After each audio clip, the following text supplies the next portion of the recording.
बिस्मिल्लाहिर्रहमानिर्रहीम। मेरे मोहतरम अजीज़ दोस्तों, रोज़ाना इस्लामी वाक़यात सुनने के लिए हमारे चैनल को सब्सक्राइब करें। दोस्तों, आज की इस वीडियो में हम आपको बताएंगे कि खलील खुदा हज़रत इब्राहीम अलैहिस्सलाम के साथ जुड़े उस वाक़या के बारे में जिसमें आपने फरमाया, ए परवरदिगार, मुझे दिखा कि तू मुर्दों को कैसे ज़िंदा करता है। अल्लाह ताला ने कुरान मजीद में काफ़ी मकामात पर हज़रत इब्राहीम अलैहिस्सलाम को अपना खलील कहकर पुकारा है।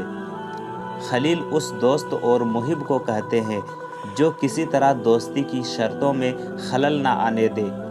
हज़रत इब्राहीम अलैहिस्सलाम के खलील खुदा होने के बारे में हज़रत इमाम जाफ़र सादिक अलैहिस्सलाम से मनक़ूल है कि इब्राहीम अलैहिस्सलाम मेहमानों के बाप थे, यानी मेहमानों को बहुत दोस्त रखते थे। जब कोई मेहमान आपके पास ना होता था तो आप अलैहिस्सलाम मेहमान को तलाश करते थे। एक रोज़ घर के दरवाज़ों को बंद करके मेहमानों की तलाश में बाहर तशरीफ़ ले गए। जब वापस आए तो एक शख्स को मकान में देखा। फरमाया, ए बंदे खुदा, किसकी इजाज़त से इस घर में दाखिल हुआ है? उसने 3 मरतबा कहा कि इस मकान के परवरदिगार की इजाज़त से। हज़रत इब्राहीम अलैहिस्सलाम समझ गए कि वो जिब्राईल अलैहिस्सलाम है और अपने परवरदिगार की हम्द बजा लाए। जिब्राईल अलैहिस्सलाम ने कहा कि तुम्हारे परवरदिगार ने मुझको अपने एक बंदे के पास भेजा है जिसको अपना खलील बनाया है।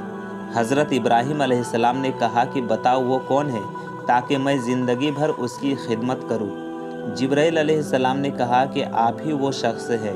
पूछा, मुझको खलील क्यों कर करार दिया है? जिब्राईल अलैहिस्सलाम ने कहा, इसलिए कि तुमने किसी से किसी चीज़ का सवाल नहीं किया और ना किसी के सवाल को रद्द किया है।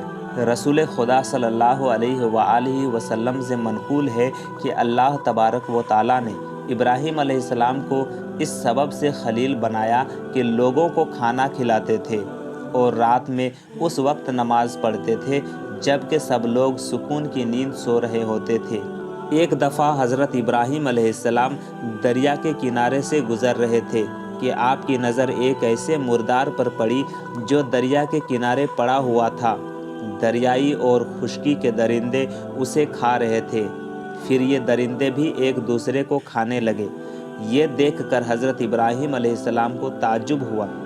उस मंज़र ने हज़रत इब्राहीम अलैहिस्सलाम को एक ऐसे मसला की फ़िक्र में डाल दिया जिसकी कैफियत सब तफसील से जानना चाहते हैं, और वो है मौत के बाद मुर्दे किस तरह ज़िंदा होंगे।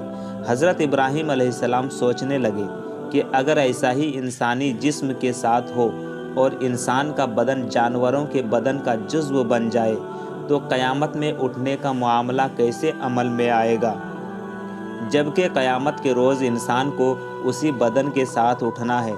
हज़रत इब्राहीम अलैहिस्सलाम ने अल्लाह से दरख्वास्त की कि ए मेरे परवरदिगार, मुझे दिखा कि तू मुर्दों को कैसे ज़िंदा करेगा।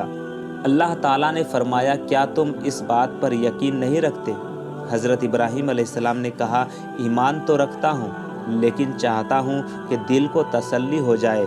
फरमाया, तो फिर 4 परिंदे ले लो, उनके टुकड़े टुकड़े कर डालो और हर पहाड़ पर उनका एक एक टुकड़ा रख दो। उसके बाद उनके नाम से उनको बुलाओ। देखना कि वो दौड़ते हुए तुम्हारे पास आते हैं, और खुदा बेशक गालिब हिकमत वाला है। अल्लाह ताला ने हज़रत इब्राहीम अलैहिस्सलाम को नबूवत के मर्तबे पर फाइज़ फरमाया था। हज़रत इब्राहीम अलैहिस्सलाम का दिल खुदा पर ईमान से मामूर था और उस पे परवरदिगार की कुदरत के बारे में रत्ती भर शक व शुबा की गुंजाइश नहीं थी, ताहम इस गर्ज से कि चीज़ों के हक़ाइक़ उन पर वाज़े हो जाए और उनकी बसीरत में इजाफ़ा हो जाए, उन्होंने खुदा से दरख्वास्त की कि वो उन्हें ये नज़ारा दिखाए कि वो मुर्दों को कैसे ज़िंदा करता है। चूँकि हज़रत इब्राहीम अलैहिस्सलाम का मकसद इत्मीनान क़ल्ब हासिल करना था, इसलिए खुदा ने उनके पास वही भेजी कि 4 परिंदे पकड़ो, उन्हें ज़िबा करने के बाद उनका कीमा करो और उसे आपस में मिला दो। फिर उसे चंद हिस्सों में तकसीम करो और हर हिस्सा एक पहाड़ी पर रख दो। फिर उन परिंदों को बुलाओ ताकि वो खुदा के इज़्न से ज़िंदा होकर तुम्हारे पास आ जाए। हज़रत इब्राहीम अलैहिस्सलाम ने खुदा के हुक्म पर अमल किया اور پرندوں کو ذبح کرنے کے بعد ان کے گوشت کا قیمہ باہم ملا دینے اور پھر تقسیم کرنے کے بعد انہیں مختلف پہاڑوں پر رکھ دیا۔ آپ علیہ السلام نے ان پرندوں کی چونچیں اپنی انگلیوں میں پکڑ لی اور اپنے پاس دانہ اور پانی رکھ لیا۔ پھر ان پرندوں کا نام لے کر ان کو آواز دی کہ خدا کی اذن سے زندہ ہو جاؤ، تو ان حیوانوں کے بعض اجزاء باز کی طرف اڑے اور ان کے بدن درست ہوئے اور ہر بدن اپنی گردن اور سر سے آ کر جڑ گئے۔ ابراہیم علیہ السلام نے ان کی چونچیں چھوڑ دیے تو وہ پرندے اڑے زمین پر بیٹھے اور استانہ میں سے چنا اور پانی میں سے پیا اور کہا کہ اے پیغمبر خدا، آپ نے ہم کو زندہ کیا، خدا آپ کو زندہ رکھے۔ حضرت ابراہیم علیہ السلام نے فرمایا، نہیں، بلکہ خدا مردوں کو زندہ کرتا ہے اور وہی ہر چیز پر قادر ہے۔ یوں حضرت ابراہیم علیہ السلام نے مردوں کو زندہ کرنے کی شکل میں قدرت کا یہ عظیم مظاہرہ اپنی آنکھوں سے دیکھ لیا تو ان کے قلب کو، جو پہلے ہی ایمان کی دولت سے مالا مال تھا، مزید اطمینان حاصل ہوا۔ آخر میں آپ کو یہ بات بتاتے چلے کہ یہ 4 پرندے جو حضرت ابراہیم علیہ السلام نے ذبح کیے تھے وہ کون سے تھے۔ یہ 4 پرندے مختلف قسم کے پرندوں میں سے تھے، کیونکہ اس کے بغیر حضرت ابراہیم علیہ السلام کا مقصد پورا نہیں ہو سکتا تھا۔ اس لیے ضروری تھا کہ ہر پرندے کے اجزاء اس کے اصلی بدن میں واپس آئے، اور یہ مختلف قسم کے ہونے کی صورت میں ہی ثابت ہو سکتا تھا۔ جن پہاڑوں پر حضرت ابراہیم علیہ السلام نے ان پرندوں کے اجزاء رکھے تھے، ان کی تعداد کا ذکر قرآن مجید میں نہیں ہے، لیکن روایات اہل بیت علیہ السلام میں یہ تعداد 10 بتائی گئی ہے، اور روایات کے مطابق یہ پہاڑ اردن یا شام کے پہاڑوں میں سے ہے۔ امید کرتا ہوں کہ آپ کو آج کی ویڈیو پسند آئی ہوگی۔ ویڈیو کو لائک ضرور کریں تاکہ ہم آپ کے لیے مزید اچھی ویڈیو لاتے رہیں۔